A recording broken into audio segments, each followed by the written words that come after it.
Welcome back to another episode in our insect series where we talk about the biggest garden pests that you are going to be dealing with right now. And today we are talking about my nemesis, the squash vine borer. These are short videos to make sure that you can know how to identify and control and prevent any damage that come from these insects in your garden. We've already covered cucumber beetles, Japanese beetles, and squash bugs. And today, like I said, we're going to be talking about the squash vine borer. If you're new here, my name is Bree from Urban Gardening Canada, and I garden in Ottawa Zone 5. And like I said, they are my nemesis. And that is because squash vine borers are really difficult to find. Not only are the adults hard to find, but the eggs are also really hard to identify as well. Squash vine borers are a daytime flying moth similar to cabbage moths. But the benefit about cabbage moths is there are so many of them and they are flying around all the time, versus squash vine borers are very rare to see. It's not common unless you are sitting here staring at your squash waiting to find one. We were out here on the weekend and we did actually see two of them. And as soon as you see them, the option is to just run as fast as you can and try and catch them. But they can actually fly really fast, which makes it that much more difficult. Not only that, but when we did try to catch them, they flew right to the top of the cedar trees and we couldn't reach them in the end. We were only able to capture one of them. So squash vine borers are fairly easy to identify because of them being daytime flying moths, but they are orange and black. Their bodies have an orange end to them with some black dots on them. Of course, if they are flying around your squash, this is another really good indicator that these are squash vine borers. Although they do like a lot of squash, their biggest food that they prefer are zucchinis. This is a vining zucchini that I have, but they absolutely prefer the zucchini. This is their number one food choice. However, they will go after pumpkins as well.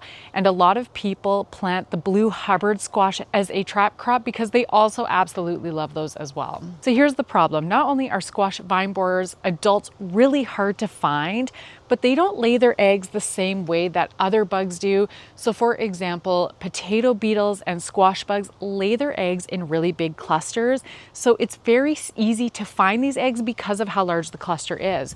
Versus squash vine borers usually only lay one egg in a single spot around the stem of your plant.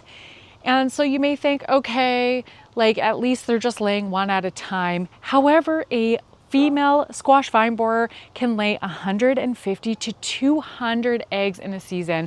So even if you catch one egg or two eggs on your plant, there's 150 other ones that you have to figure out where they got laid. The other problem is that the eggs are being laid on the stem of your plant. So usually at the base of your zucchini plant, there are a lot of leaves. So it's very difficult to see all the way around the plant. And they're also very sharp. So it's hard to work with the plant itself without getting cut up or stabbed. It just makes it that much harder to be able to look for these eggs and deal with them. So one of the benefits about here in Canada is, for the most part, squash vine borers only have one generation, which means that the adults come out, they lay their eggs, and then they die. And these eggs that get hatched don't turn into adults to do a second round of damage. So there's really just a smaller window for us, which makes it a little bit better.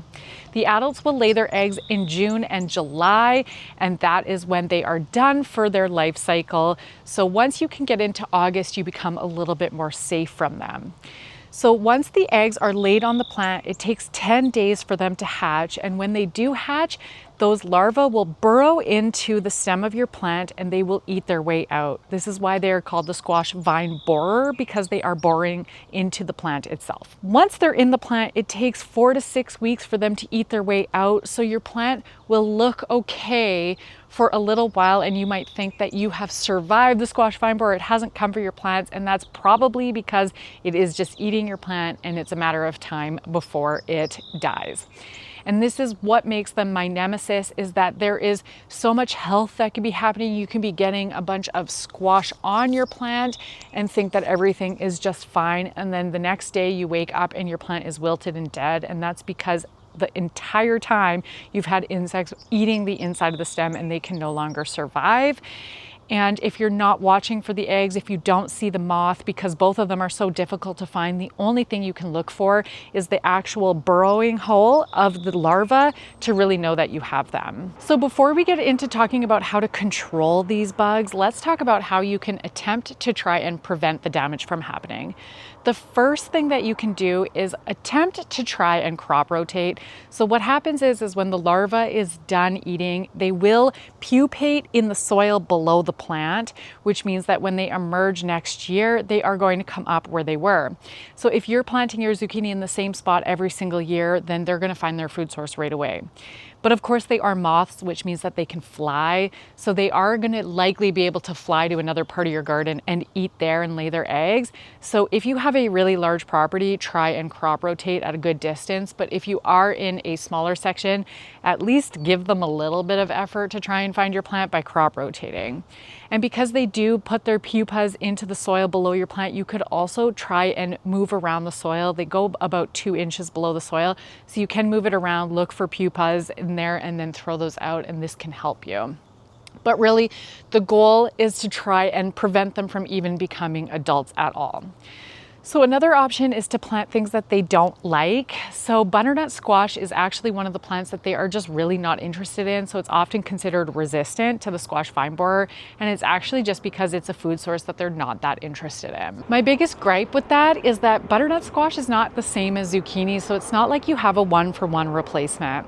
And the squash vine borer really loves the summer squashes the best. So zucchinis and patty pans. And then for example, if you're growing a delicata, the bush varieties are going to be more susceptible than the vining varieties are.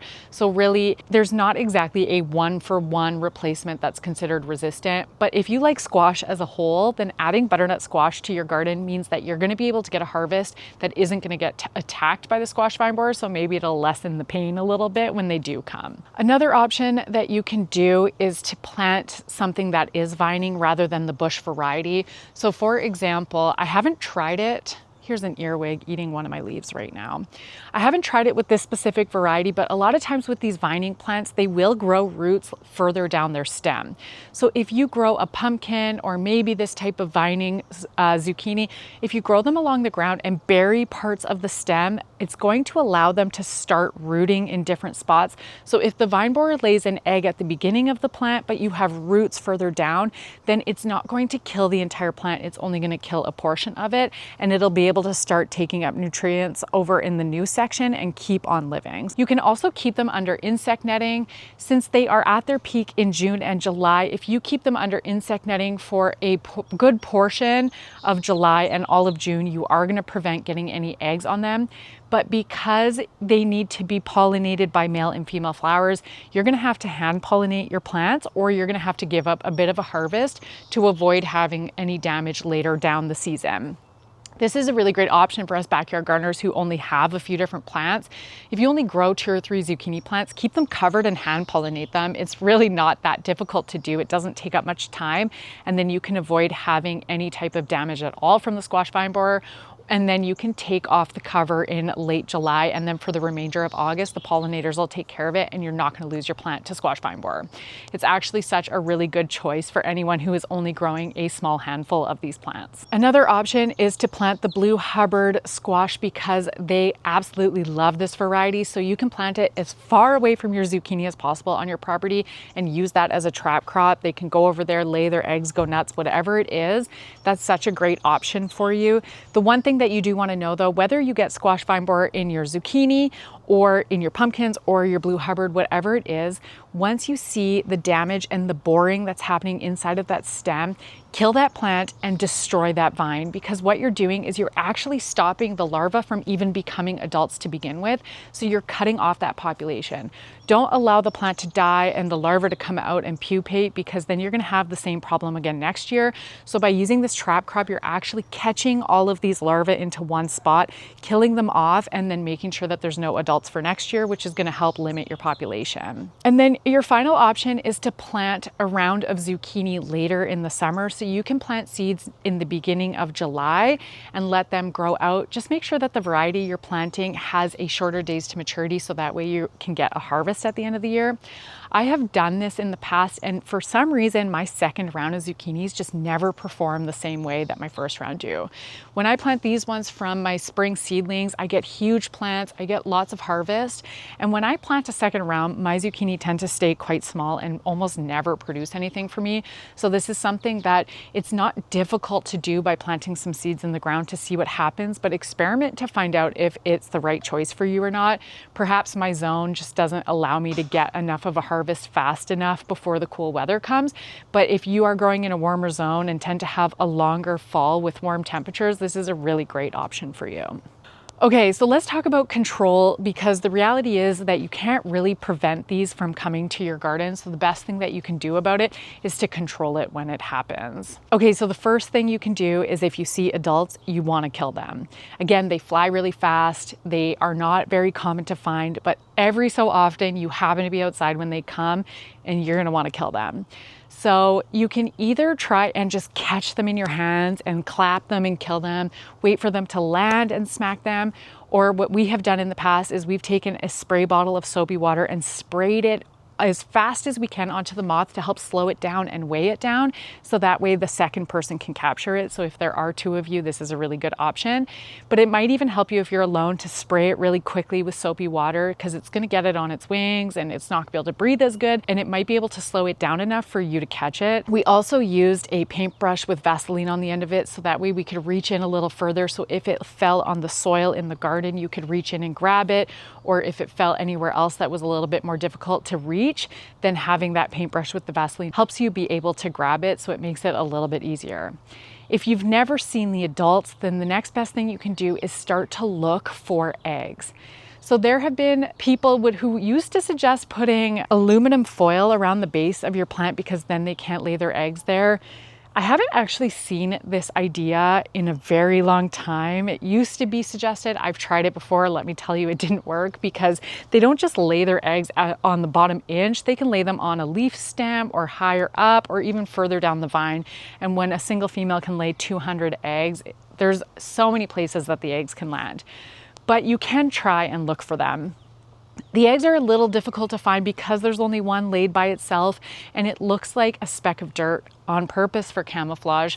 So if you've had a really heavy rainstorm and the soil has splashed up onto the stem of your plant, it's going to make it that much more difficult. So what you can do is you can take a table knife and just slowly scrape along the base of your stems to try and make sure that if there's any dirt on there, you've scraped it off, and if any of them are eggs, you've removed them as well.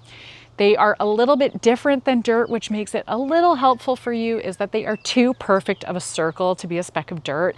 And they're actually a little bit of a reddish brown versus like the brown of your soil. So these are two good indicators for you to know that that's an egg on your plant. The other thing you can do as well is to cut a bunch of the leaves off the base of your zucchini plant, so that way you can see the stem that much better.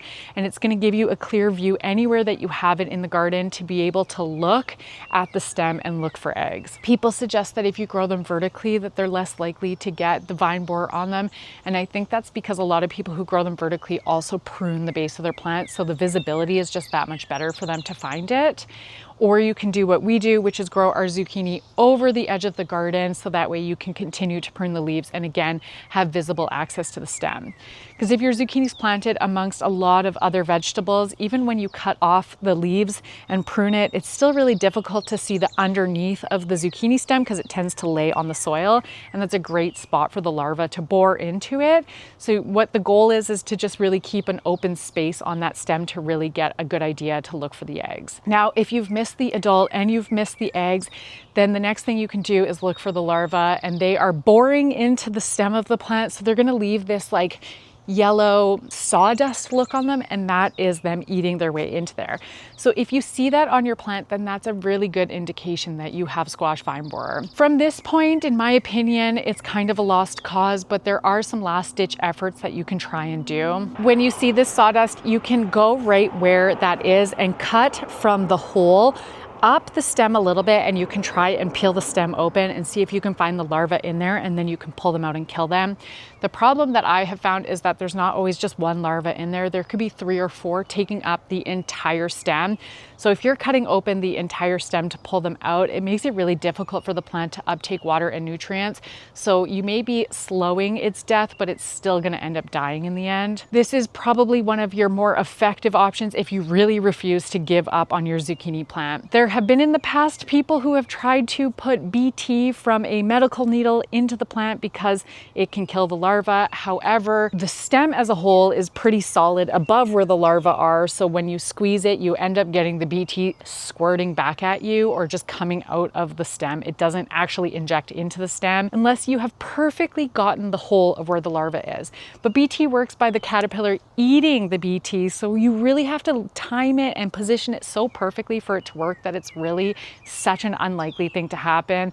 Plus, as you're using BT, if you spill it somewhere, you're running the risk of another caterpillar eating it and dying from it. So this is just something that I wouldn't recommend doing because it's absolutely ineffective. So really, once you find that sawdust, you can attempt to do a couple of these options, but it's most likely that your plant is going to die. So then I direct you back to that preventative portion of this, where it's about planting out other varieties, planting out seeds later on, or at a minimum, cutting out that dead portion of the stem and disposing of the larva, because the best thing that you can do to control the squash vine borer and prevent it for next year is to take those dead vines and destroy them, so that way these insects can't turn into adults for next year. There is also information that people use pyrethroids, which are an insecticide, to try and kill them. I think some farmers will use this to try and prevent the squash vine borer.